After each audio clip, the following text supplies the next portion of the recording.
Hi everyone, welcome. I am here, Laith Murad, the CMO of Lightspeed, and we are today launching our 6-week speaker series for the summer. I'm here with Simon Tooley, the owner of Etiket, a great local business here in Montreal.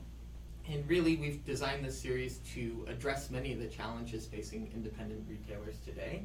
And rather than talking about Lightspeed, I think I'd like to address some of the major challenges facing retail and how it's modernizing.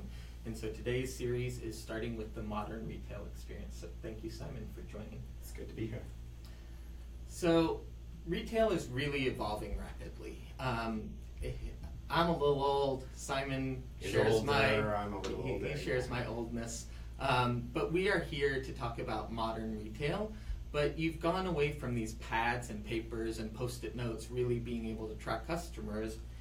And people think retail is now dead. And I just don't agree with that. I think it's evolving, and I think it's evolving rapidly. And if you look at it, some of the great experiences that customers are having are places like Apple, Warby Parker, some of these small independents where you get these nice notions about personal service. Everyone walks out of a store, and I'm sure you can share some of this, where they go, wow, I never experienced that. That's what's going to keep retail alive. Yeah, I mean, that's what we're seeing with our store. But I think there's this fear of, well, how do you do that? How complicated it can be? But I think that's what we're going to talk about today, that it doesn't have to be that complicated. Exactly. It's pretty simple, but stores like Apple are doing it well, and that's at a mass scale, and independents have a chance to do it really nimbly, quick, without the corporate overhead and rules and processes, and really deliver something wonderful. And we don't have to be Apple to do it. Exactly.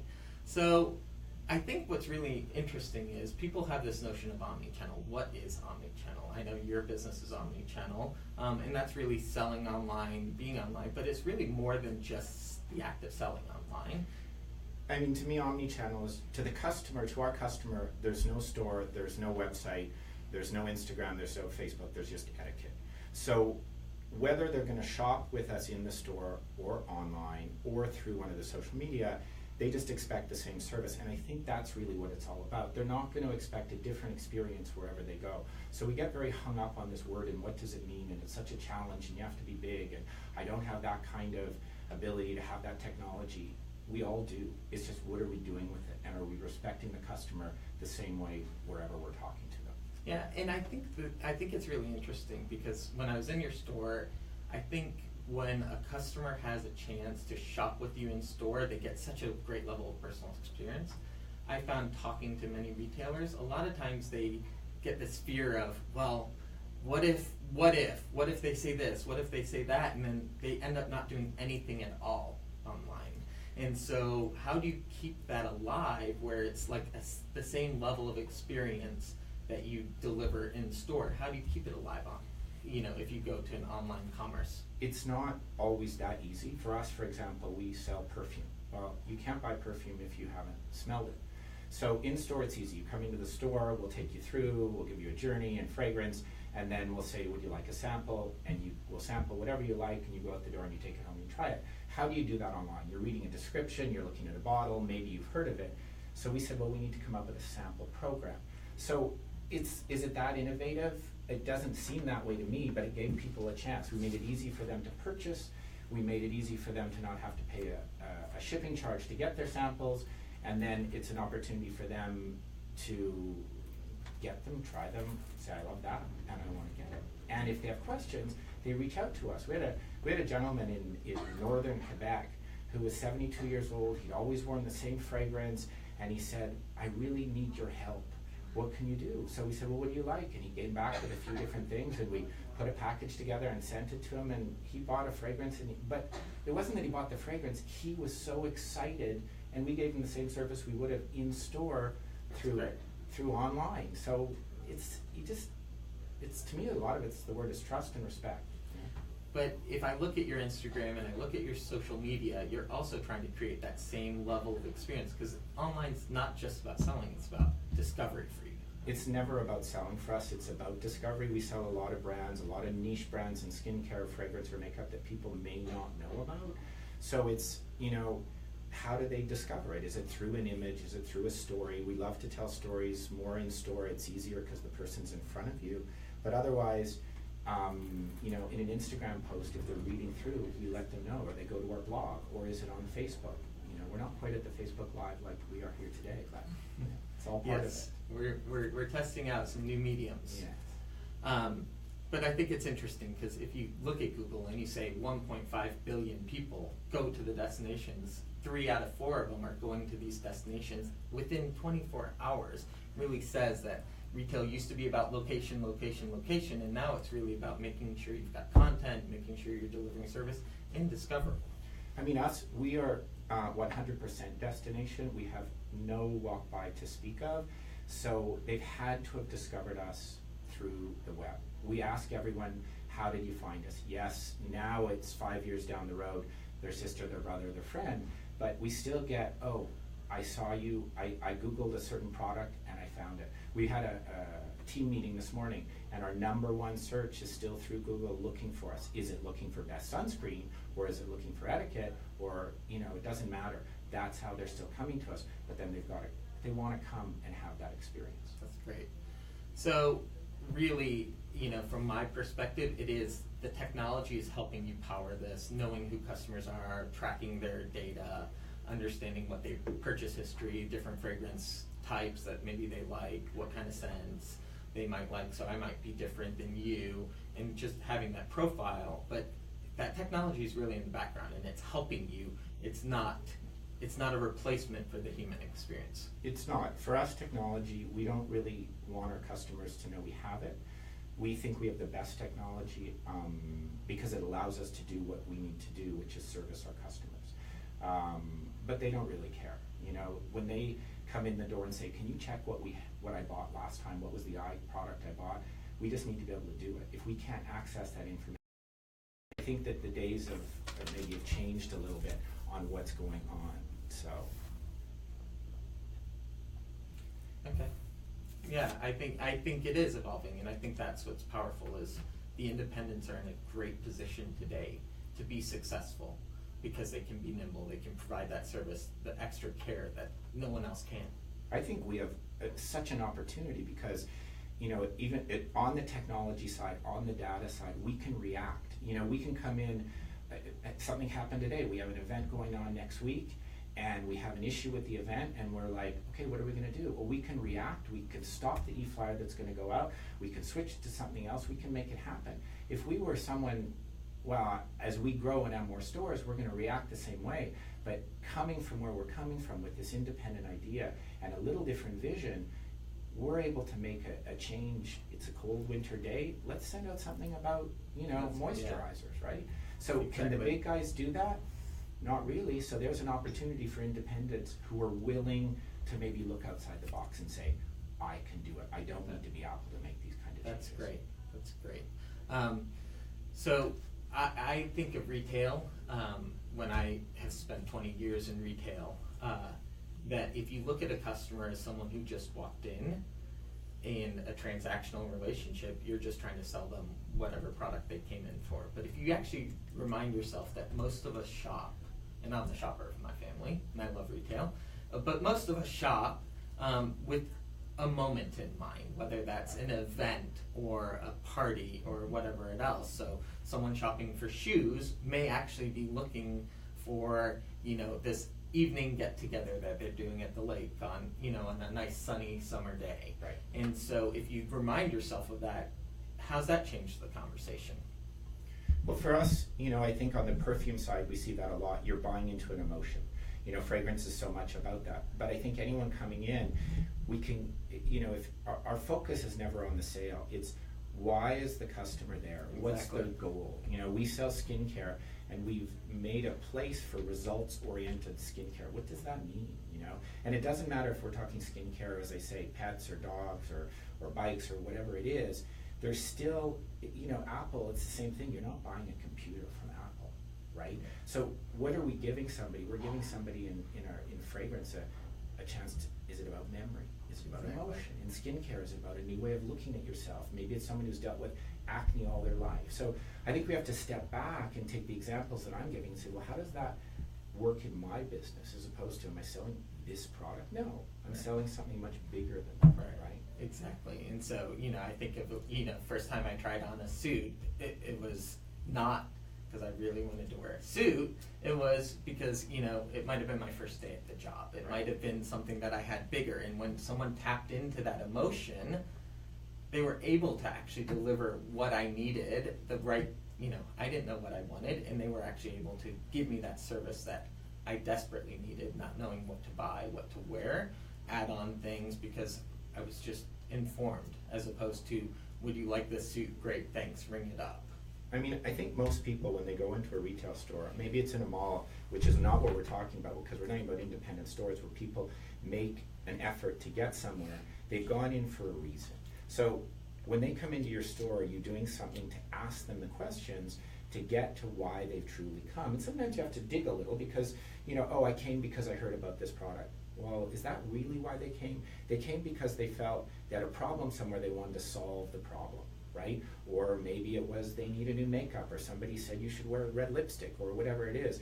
But it's about, what's behind it. It's not so black and white as it's just another sale. It's you're not going to be successful, and that's not why customers, I think, shop in independence to begin with. Exactly.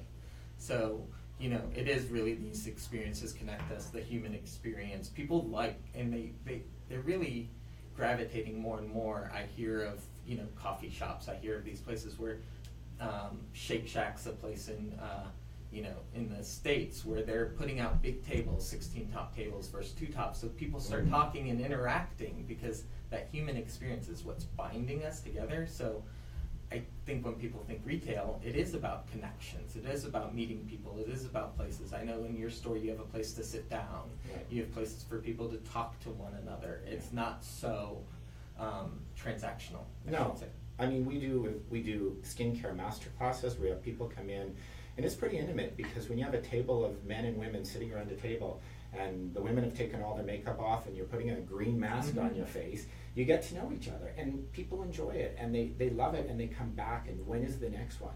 On the fragrance side, it's, they come in, and initially everyone doesn't know everyone, and they're sort of going, ooh, who are these people? And after, looking around and seeing like-minded people, all of a sudden they're sharing things and saying, hey, do you buy that perfume, or whatever it is, and then groups develop, and then, it becomes a community. We see ourselves as a neighborhood beauty store. And for me, coming with my background, I always came from sort of luxury retail and higher end. And at the beginning, I was like, I don't want to be neighborhood. That's not like cool and sexy. And I went, but that's who we are. Yeah. We know people by name, and they know we know them by name. And it's, yes, maybe it's the extreme, but if somebody says, oh, I can't make it in, we'll say, would you like us to deliver that to you today? Yeah, and we can't do that across the country. But if you can do it on those rare occasions, people really go, really? But I'm old enough to remember when that was normal. That was normal. It used to be normal. Exactly. I remember when Hermes used to bring in the leather maker into the store to show you the craftsmanship. Right. And now you see it going back. You see retail actually going backwards to say, let's show them, let's demonstrate, let's see, seamstresses not in the back room, but actually on the floor doing the tailoring. Right. I mean, it's great. It's like Atelier Cologne, one of the brands that we carry in fragrance. They come in when we do an event and they'll engrave for you and put it on another thing. I mean, it's the theater of retail is coming back, and it's fun. It is fun, and it's what independents can do. They can bring the theater back. Exactly. Because they don't have to answer and set processes. They can wake up tomorrow and say, let's do an event. Right. And pull it off. So I'll keep moving because I know we don't have much time, but I talked about communities of like-minded people. You're doing classes, events. I'll just point out Birch Coffee Small, in New York. I love this sign where they say, meet someone new, grab a sign, put it on a table, start a conversation.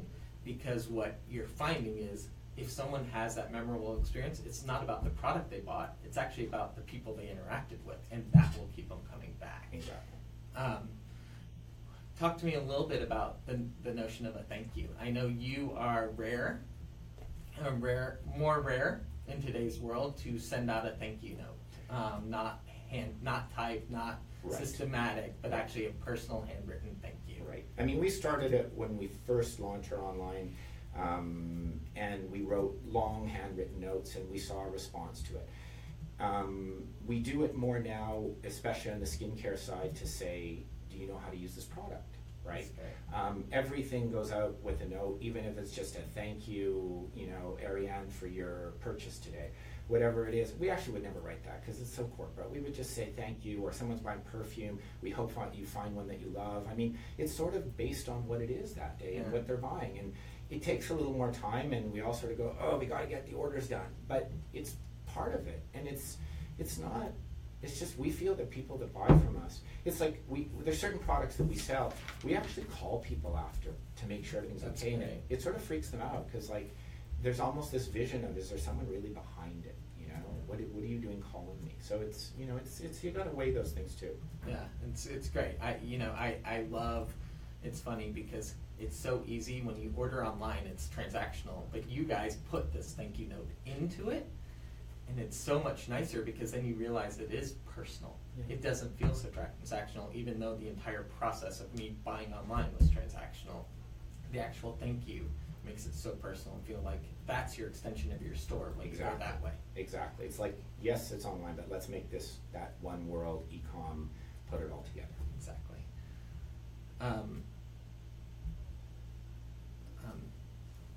Done. So I have a couple questions. So that's kind of my final state of, if independents can come out with thank yous. Can I ask you little questions about Etiket that maybe could lend some insight into things you're doing? Because I love your store, I love the environment, I love the attention to detail. So I'm going to talk about the attention to detail.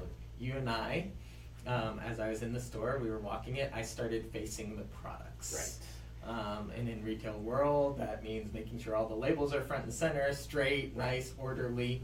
Right. I think it's one of the biggest challenges in retail, and especially in a store like ours where there's tons of SKUs, and I want them all to be like little, soldiers lined up, and you've had a busy day and people in and out, and you hope they're touching the products and trying the testers and going through it. So, but I think that's what people notice when they walk into the store. It's the first thing they see. Is the store clean or not? It sounds so simple, but I was a few weeks ago in Toronto, and I walked into the store, and it was spotless, and I was like, wow, this is amazing. Like, I want my store to be exactly like that. So, those are little details, but they're things that customers notice. And as we're in our stores more and more, we lose track of that. We're working in the business. We've got to step out to work on the business sometimes, and to sort of come out and come in with a fresh face and go, oh, they're probably noticing that the curtains need to be cleaned, or is there a crack over there, or we need a fresh coat of paint. When am I going to do that? It's those things. And I find it when I walk into a store where shirts are folded all messy, that the service just must be bad, and I kind of immediately jump to a conclusion that may or may not be true because of how the store looked. It's kind of that first impression. Yeah. And I think it's also, if the store has just been busy and that's like that, when somebody walks in, I don't necessarily think it's about making excuses, because people don't want to hear that either. No. But it's how you greet them, and is it as you're cleaning up, as you're talking to them? Is it, just engaging them right away? We spoke yesterday about no yes and no questions. It's moving right into something else, because that's going to happen as part of any retail environment, hopefully, right? Yeah. And my favorite question or comment is to really look at someone and talk about what they're wearing, what's going on, if they have a child, addressing the child first, saying hello, really trying to make it relatable and authentic, and maybe not being afraid of the customer. Exactly. They're people, they've come there, they're a guest in your house, is how we tend to look at it. They walk in the door and we'll offer them water, coffee, tea, and most of the time people say no, but we mean it, And is it easy to do? No, it's not. Our coffee's 2 floors up, but we'll get it for you. That's great. So one of my pet peeves walking into an independent is when I see empty shelves. I don't see full shelves. I see empty shelves, right? And you go, oh, must have been sold out, or what if that was what I really wanted? How do you manage? You've got 6,000-7,000 SKUs, just eyeballing it. How do you manage making sure you don't have these vast spaces of emptiness? It's a challenge. There's absolutely no question that it's a challenge. It's keeping on top of it day in and day out. We do a lot of refilling in our environment. But it's, as I say, it could be any environment. It doesn't have to be just skincare. When I was in the clothing business and you walked in and there was that, something was missing, or the worst to me was that empty hanger. Yes. Right? So yes, you went through, there's something stolen or whatever, but why is it? And so it's having the manpower too, and it's sometimes doing that, or it's that what none of us want to do, especially as independents where the hours can be long, is we're coming in early, we're staying late, so that the next day, we always make sure that at the end of the day, no matter what, when we come in the next day, in case there's an issue, everything is pristine. The cash desk has been wiped down, everything's done, so that if we're late, all we have to do is open that grill and off we go, right? So it sounds so, well, that's normal, but as we're in this longer and longer, sometimes it isn't. Or are we teaching our team to make sure that we're doing those sort of things that seem so common to us? You mentioned earlier talking to people by name. I think it's a secret that if I study retail, and I'm a student of retail, Starbucks, people didn't realize the one thing they did better than anybody else is learn my name, because it's the most powerful word to me, right, individually, right, in any language. And so when they started greeting me by name, I felt like this was my third place, my home, my destination. And so as coffee shops replicated, some of them forgot about that little aspect and didn't realize it's not such a big deal, but it actually really is. I know you mentioned if you know a customer, if you have the data, if it's in the system, you try to do that. We do that for sure, and what we've seen is the response to it is we've had customers, as we've got to know them, we had one customer bring in tea for everybody. They just wanted to say thank you for us. We've had, customers obviously who send emails, or are they giving us reviews on Google or Facebook, which those are big deals, because somebody to take the time, if you've had that kind of service that you're going to get on your computer and do that, you've had to have done something pretty spectacular for somebody to bother doing that. So, and why is that? Because we built a relationship. And for us, it's definitely like when we look at what are our core values of the company, number one is always about trust and making sure that we're continuing that, which is about honesty. So if there's a problem, we can talk about it. If there's, it's not always just a happy, there's going to be issues. So what are we dealing with those things too? Exactly. So there's a lot of stuff in there. Yeah. A lot of work. I think those are the questions I have for you, but I will turn back if you have some questions from the audience. I think there's one. Can you give me an example? Did you ever have a customer who you noticed just stopped coming in? We have. It happens, of course, and what do you do? We like That's the question. The easy ones are if you have an online business, you can set it up and have automated emails that go out, and we do that, and those have a decent reaction to it, and we get conversion and all of that. But if they're in-store customers, we will pick up the phone. Even some of our better online customers, and I guess better is it is still we're going to look at the numbers, and if somebody hasn't bought from us in a while, what happened? Did they find another store? We noticed one customer who bought one brand from us, switched to something else. So we called her up. Was there something she didn't like? Or, and we went through it and we understood it. So I think there's sometimes this, either we're not taking the time or are we afraid to make the phone call? But, it's like, maybe it's extreme to say it's as a friend, but if there's someone that we haven't seen in a while, don't we pick them up and pick up the phone and say, hey, what's going on? If someone is, again, with independence, we tend to see people more on a very regular basis. So if someone's disappeared, what is it? We have a customer that moved to Victoria. She still buys from us. She emails us. She calls us. We keep in touch with her. She doesn't want to let us go, but she could find everything she had in us in Victoria. Yeah, that's great. And, it makes me think of this whole concept that, and I tell people on my team, don't hide behind emails. Sometimes it means just walk over, pick up the phone. Right. We've gotten to a texting society as if that's a replacement for, sending an emoji that's, the hug and a kiss, as if that's the replacement for a real one. And I think people sometimes lose sight of the ease and simplicity, and it's just faster, but the personal touch really matters. Yeah, it's like, we've added chat to our website recently, and it's given us an ability to speak to people at a different level. And I once in a while I go on chat, I'm at home and that's, I'll turn it on just to see it. I like to listen. I got to keep my pulse as much as I'm in the store. I'm not always in the store. I want to see what kind of questions are they asking. Right. And sometimes it's product specific and when do I use it and how, but sometimes it's about, well, how do you ship? Or if I place my order now, or it's just, again, though, it's that human contact. So it's just another way to do it. I've had an experience when we were getting into chat to test other retailers, and interestingly enough, in testing them, I ended up buying from them because of the relationship that I had with the person and asking questions, going, oh, I better give this a try, right? Yeah, that's great. Yeah, it's great. I think that's all the time we have. Or we have a few more questions. Few more questions. Yeah. Okay. So, Laith, we have one from Carl, and that is, what do you believe is the greatest threat to independent retailers today? That's a good question. I would say, from my experience, is the greatest threat is when independent retailers become complacent. I was thinking, okay, if I get asked this question, complacency. It's like, okay, we've always been doing it Yes. this way. You have to keep changing. You have to keep changing. And I think the other big threat is if an independent becomes only transactional and not emotional, they're done. Not done, but they won't grow to the same level because you can afford that service, and you walk away and you go.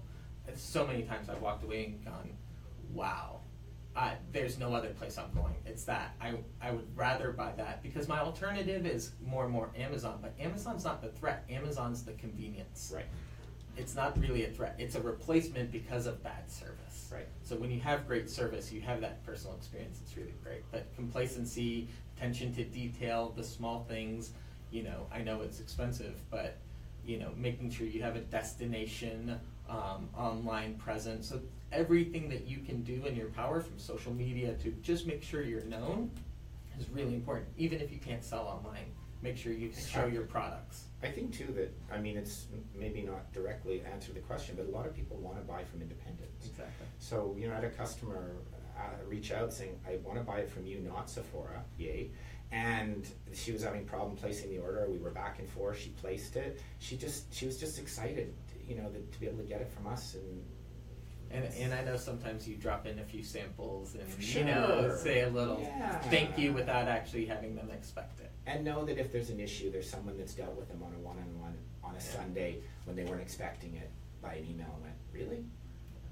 So that's what we do as independents, and that's the difference, so that we can stay strong against those big guys who have powers that we may never have, right? Okay, great.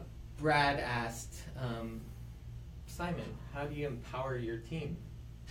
Which is a tough challenge in an independent because of, it is, and especially for someone who's controlling like me, financially investing. Sure. It's listening to them. It's letting them do their thing. It's knowing that I love to learn, and we can battle each other a bit, but I love that. So they know with me I'm an open book in the sense that they don't agree. They can say, hey, I'm not sure if you're right, and that is that's important. I think that there's that fear factor of, am I going to be able to do what I want to do? If you look at a team at all different ages, and we have that in our company, everyone has a different vision of what's going on, and you need to listen to all of those things. So to me, that's empowerment.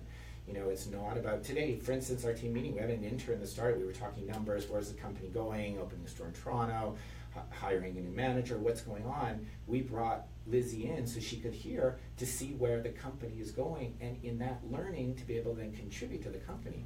That's empowerment, right?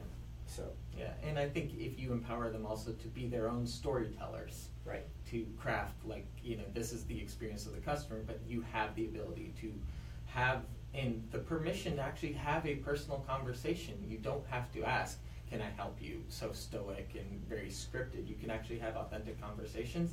I think that's also really empowering for them to commit to make the customers feel special, and that's something that many big box stores don't do, but a lot of independents, when they start to get to know you, your family, your dogs, your cats, right. Pets, it's very enlightening, and it makes you feel part of the family. And I think that storytelling is what an independent can do better than anybody.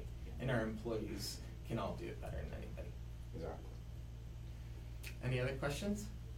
No? Well, I'd like to thank everyone for joining us today. Thank you especially to you, Simon, for taking time out of your day to join and talk a little bit about modern retail. Up next in this series will be talking about social media, and Brennan Watts will discuss it and how to set up Instagram, the different ways, some of the mistakes being made from treating all of them the same, to really understand the different aspects of it. So hopefully you'll join us in a couple weeks, and thank you.